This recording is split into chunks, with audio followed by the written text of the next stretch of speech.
All right, third time's charm.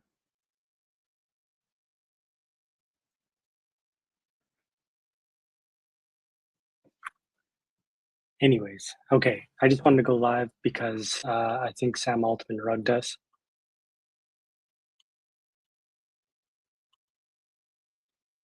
See here. So I tweeted about this like a few days ago.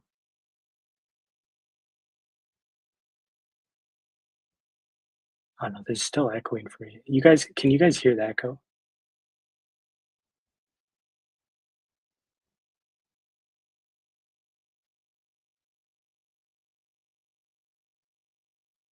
Somebody get into the comments, tell me if you can hear the echo, or if it's just on me.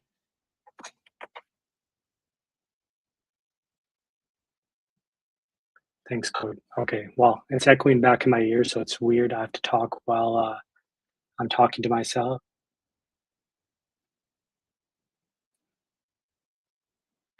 but I'll try to push through this here. Okay, so anyways, I tweeted about this a few days ago, and uh, no, it's too annoying. I'm talking to myself.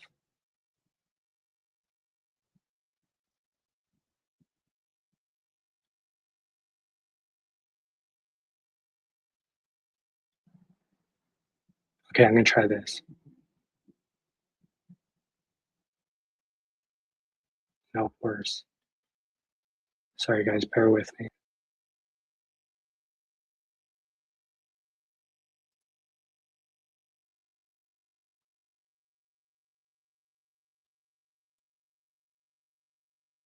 Okay, how about now? All right, yeah, I'm just not gonna hear myself. That's fine. Um,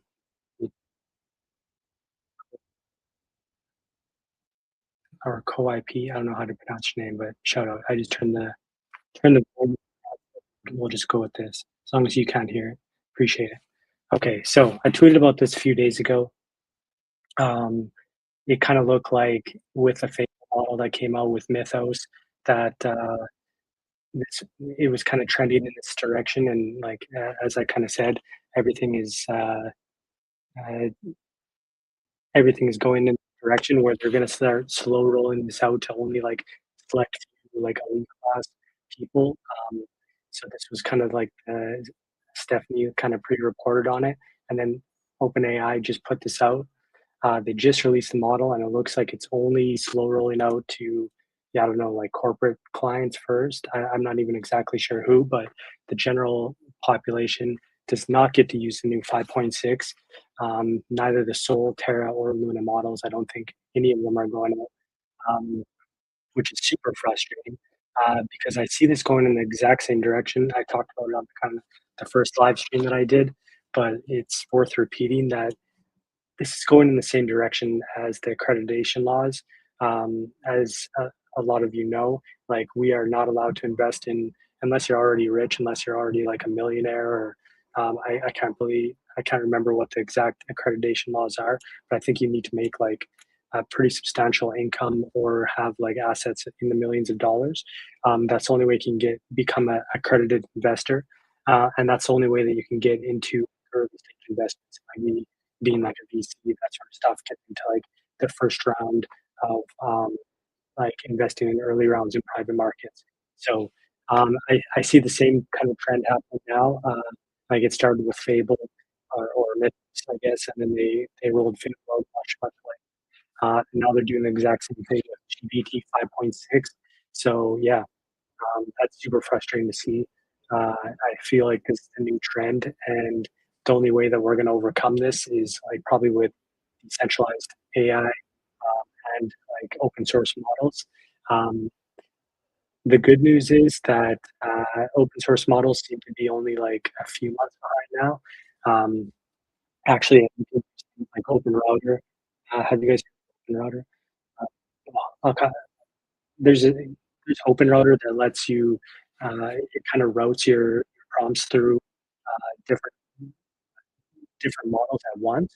So you can actually get like a blend of models. So you can use like a blend of like GPT 5.5 a little bit of Opus 4.8 with each prompt.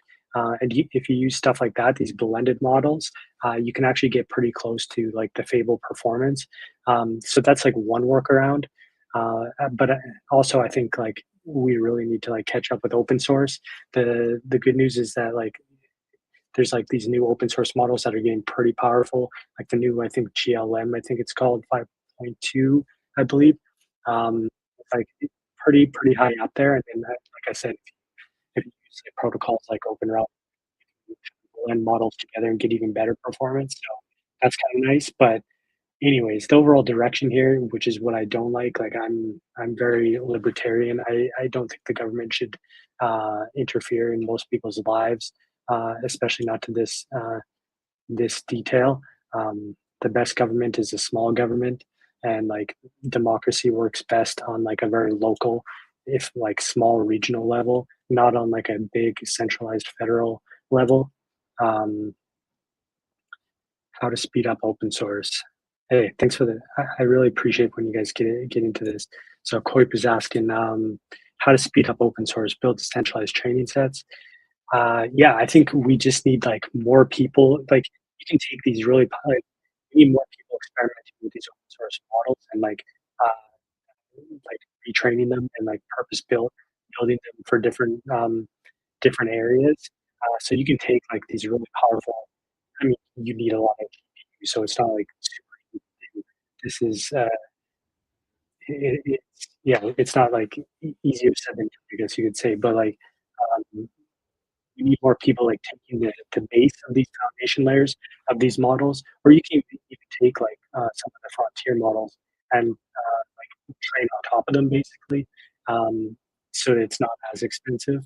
But yeah, no, I think we just need more projects that are like building source models or taking like strong frontier like foundations and like purpose building them for or like retraining them or training on top of them in like different areas. Like you can just train one that's hyper focused on finance, train one that's hyper focused on like medical, um, uh, like product market fit, and like you can just like really like hyper focus them.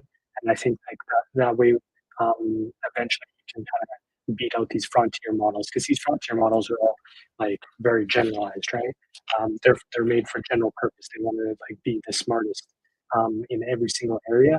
But I think if you really specialize and you take like these foundations and you uh, yeah, like I said, like retrain them or train them further in specialized areas, I think you can really like get ahead on specific benchmarks. So I see some labs are working on stuff like this. I also like I want to come back to this, but like now that I'm on a bit of a rant here, yeah, I'll come back to this OpenAI. But like there's like projects like Ray that I think are super interesting. Wow, I'm not gonna let me find it here. If you guys are deep, COIP, I'm sure you know you're on base, like Ray Network on base. I can't remember what they're having because there's another Ray Network. Um,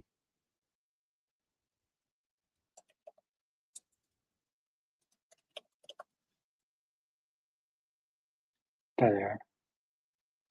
No, that's not them. That's a scam. Man, there's so many scams. Wow.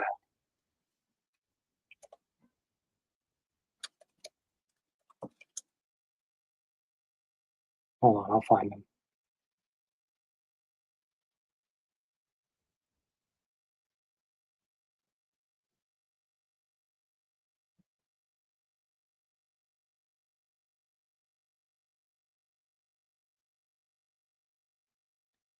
There we go. Oh, it's Ray Labs. There we go. That's why I can't find them because there's another project called Ray Networks. They rebranded it Ray Labs.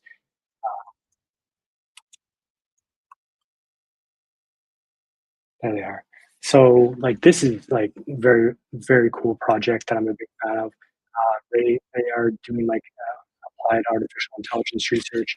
Um, I think like they're taking a completely different approach to LLMs, like large language model, these generalized models that we are just talking about, they like basically they're just like it's like brute forcing it. Like you're basically taking all the knowledge of the internet and you're like hyper training these things like just over and over and over, and basically taking everything from the internet and putting it into this white space, like where they keep their all their memory and stuff like that. Is my understanding of it. I'm not like a computer scientist by any stretch of the imagination. I'm kind of self-taught in everything that I know, but like this is my understanding. So um, Ray is taking like a completely different approach to this, where they're like making the learning more like an actual human brain. So they have this like core technology where the AI model actually learns like through experience and through interacting with humans who prompt it. They actually learn and build and grow on it that way, which I think is like a very cool approach. Um, I I would just love to see like more experimentation in the space in general, because yeah, like we just competition breeds improvement, but also competition leads to less monopolies. Hopefully, like unfortunately, like Anthropic and well, mainly Anthropic is like really going hard with the government right now to try to regulate AI and like really fear mongering and stuff like that. And for me, like the whole purpose that they're doing this is that they want to like create like a little bit as much of an advantage for themselves as possible, because the more you can get the government to regulate, the harder it is, like the harder the barrier to entry is for these like other up and coming labs that want to come in and try to compete, because you have to go through all this new regulation and all this red tape. So yeah, it's super frustrating. But yeah, good question. Thanks, Corey. Appreciate that. But yeah, back to this. So yeah, OpenAI, they introduced this. They're slow rolling it out. So, like the point that I was trying to get to before, here's another thing I tweeted, which I want to share. Like the accreditation laws have been like so instrumental to creating this wealth divide that we have in the world right now. It's like, well, it's not just this, but it's one of the things. And like SpaceX, I made this chart. Um, so it came out in 2002 was the first funding round. Kind of like people did, not just you couldn't have, but like I couldn't have, like the average person couldn't have, but like venture investors, private investors, accredited investors, according to the government, the people that are smart enough to, according to the government, smart enough to invest in these things, um, who get these accreditation like statuses, I guess, could have invested in SpaceX at $100 million valuation. So back in 2002, and then at the IPO that just came out is worth almost 2 trillion. So like that's absolutely wild. 20,000 x return in the private markets over the past what is that, 24 years.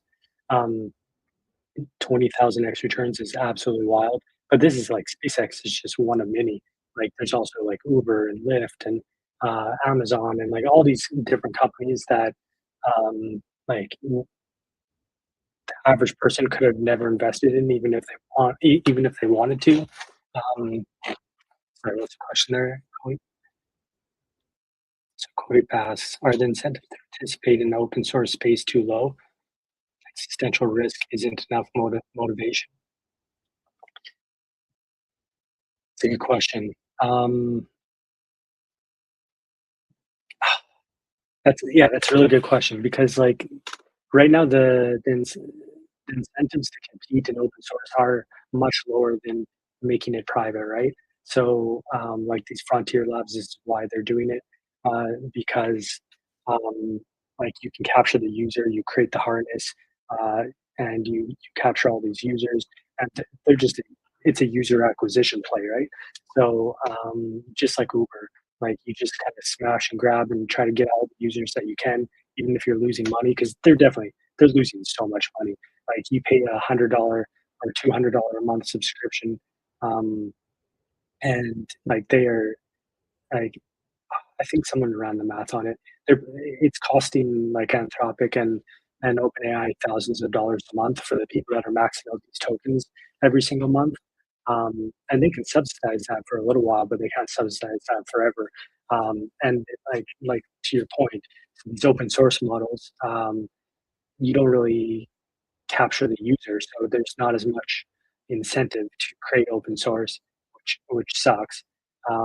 Because unless you also like create some sort of a harness that uses your open source model and then capture the user that way, but that's very tough to do.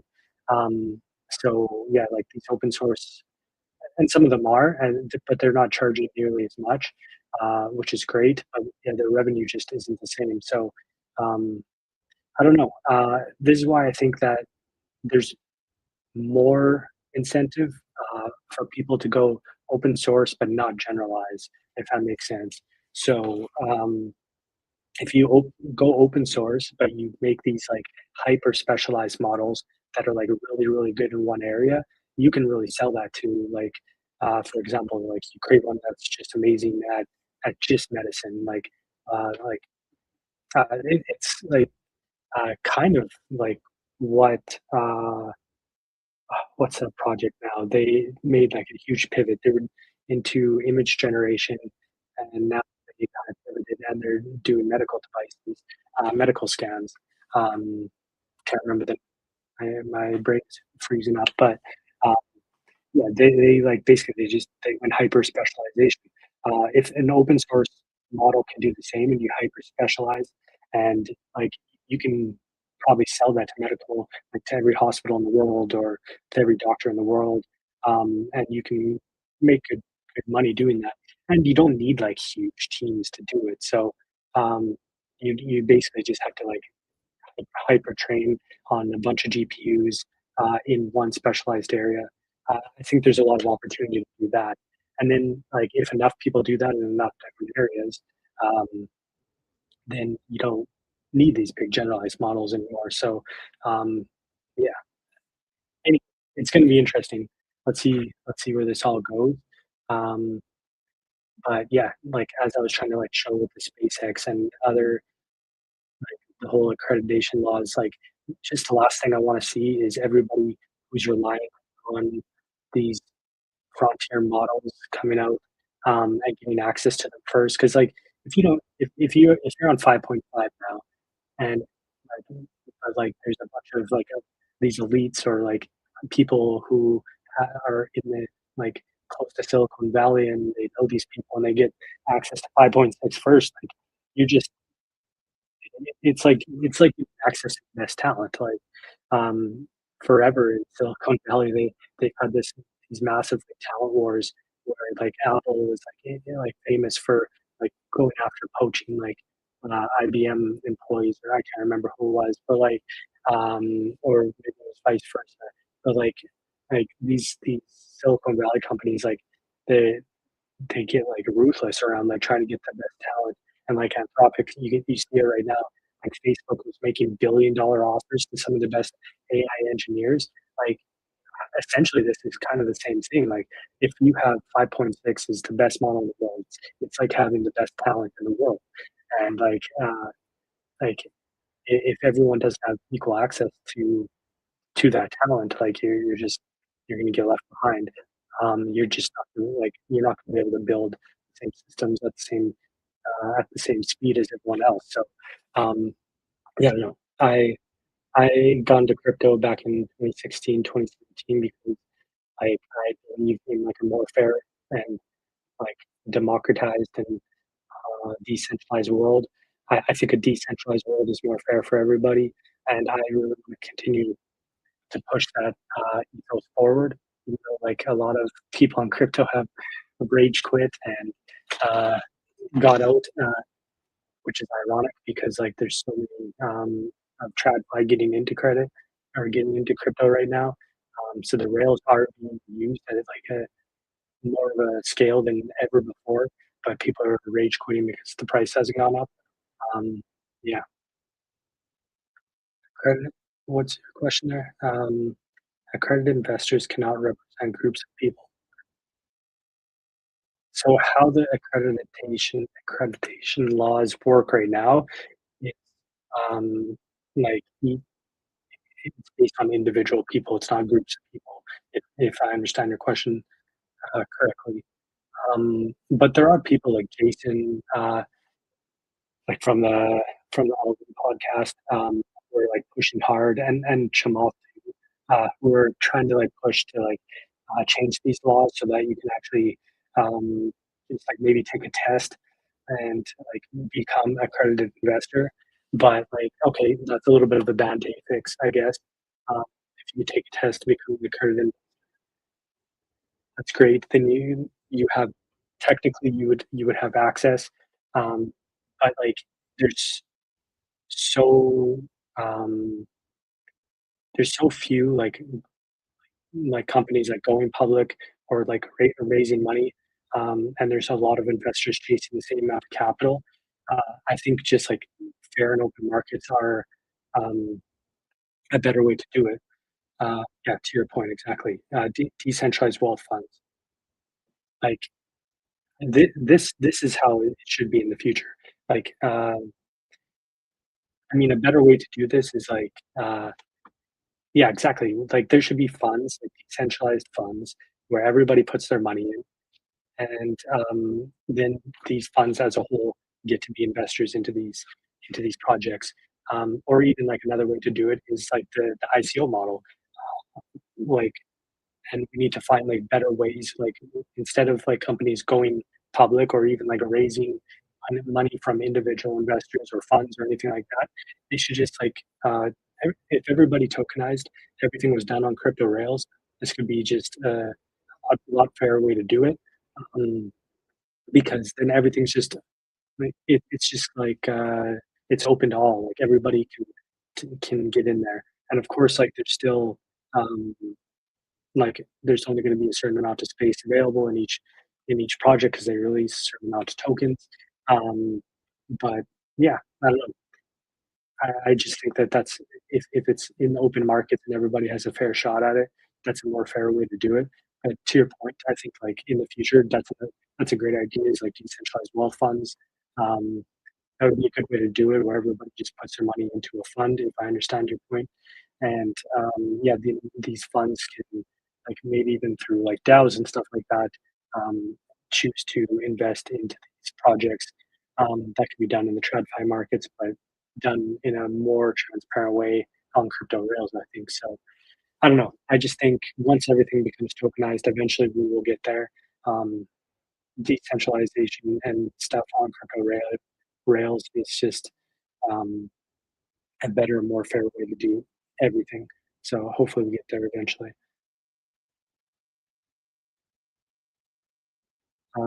Yeah, and another thing I wanted to kind of like talk about is, oh, I gotta go back to this,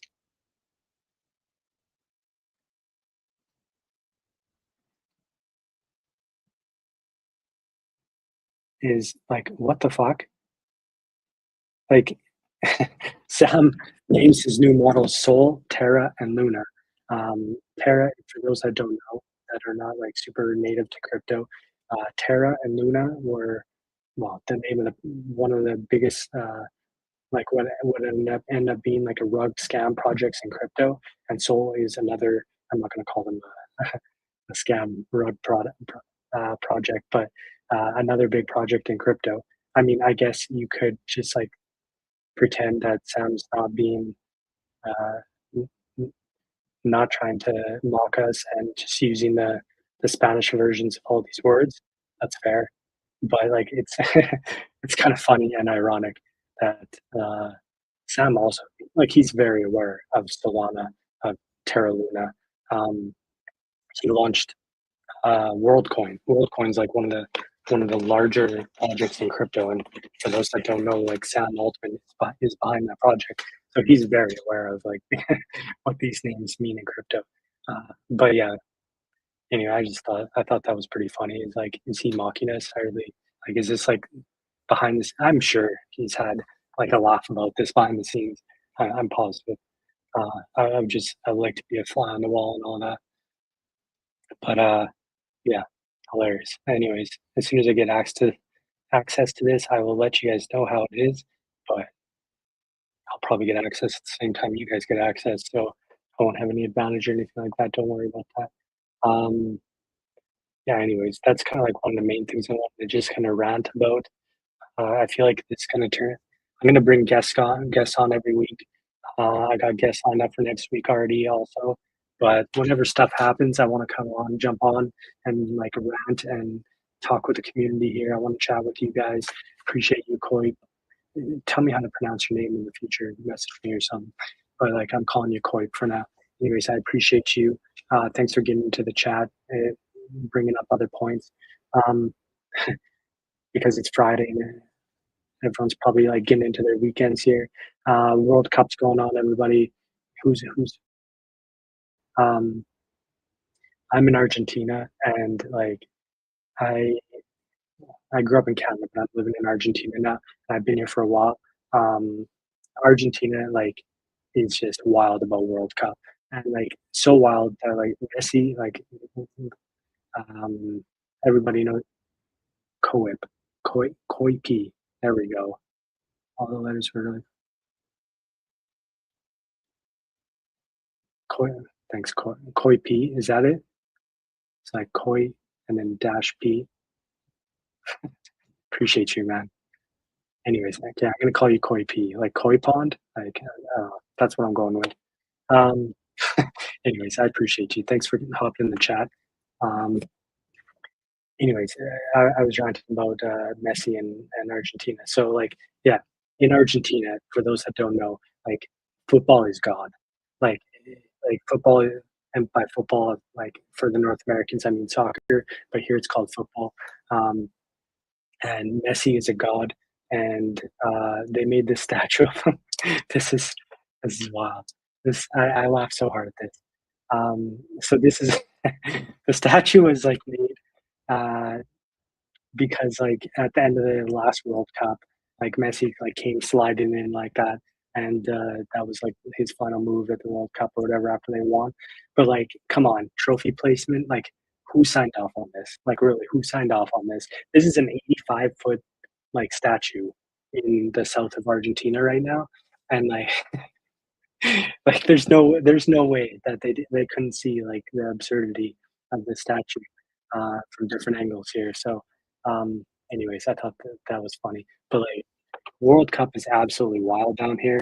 If if if you ever get a chance, if you're a football fan or just like a general sports fan, like even though World Cup isn't like actually down here, um, but like come to Argentina and watch football. It's like absolutely wild. Like I'm gonna try to hold on, I'm gonna try to pull this up.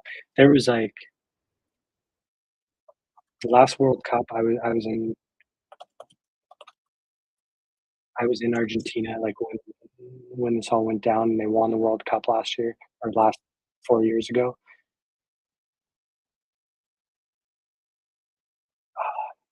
I'm gonna see if I can find a photo of it. Um, so after they won, every single person went downtown Buenos Aires, um, and like there was like I don't even know like 50 or 100,000 people like in the downtown. I hope I can find this photo. Like it's absolutely wild.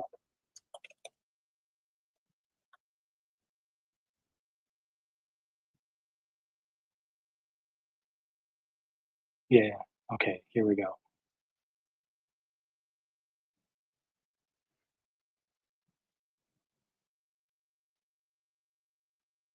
Okay. Now this. Well, here you can get like a little sense of it.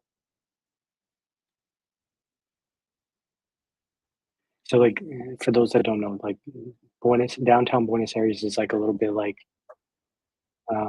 New York. It's humongous. Well, this isn't even like the best. There's a better photo than this. Anyways, whatever. This gives you an idea. There was like 50 or 100,000 people in. Oh, this is actually in Times Square. When I like what's going on. That's not the photo I was looking for. Every single photo is about this statue right now.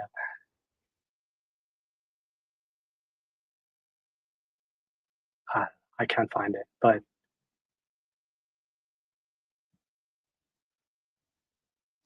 whatever. Um, hold on, no, I gotta find it. I can Google it.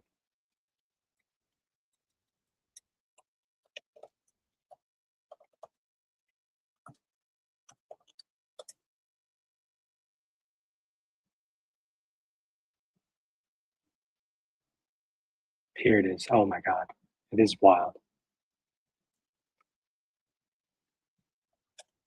Okay, check this out. This was this was downtown Buenos Aires after the World Cup finals. This was like, see if I can pull this up here. Wow, that's as big as it gets. Okay, uh, look at that. Like, just absolutely wild, just filled with people. It got, like, even more full than that after at night, and, like, the crazy thing is, like, oh, you can't really see.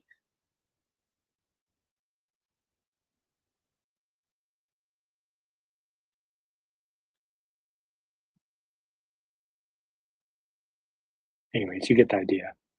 There. Anyways, yeah, it was absolutely wild. So, I have to say, like, put it on your bucket list of things to do in your lifetime. If you ever wanna watch, like, the highest energy, like, sports match that you've ever seen in your entire life, uh, come to Argentina and watch a football match here because it's yeah, it's absolutely wild. Um, yeah, that was pretty much all I wanted to rant about today. Uh, yeah, hope maybe, when I'm not doing guests, I'm just gonna live stream when stuff happens. I'm just gonna do, like, one of those, like, Family Guy episodes of, like, what grinds my gears, so that's everything that grinds my gears today. Appreciate you guys. Weekend. If anyone else wants to get into the chat there and tell me what they're up to for the weekend, let me know. But see you, Koi P. Appreciate you guys. Have a good weekend. We'll see you next week. I got some guests lined up, so yeah, enjoy.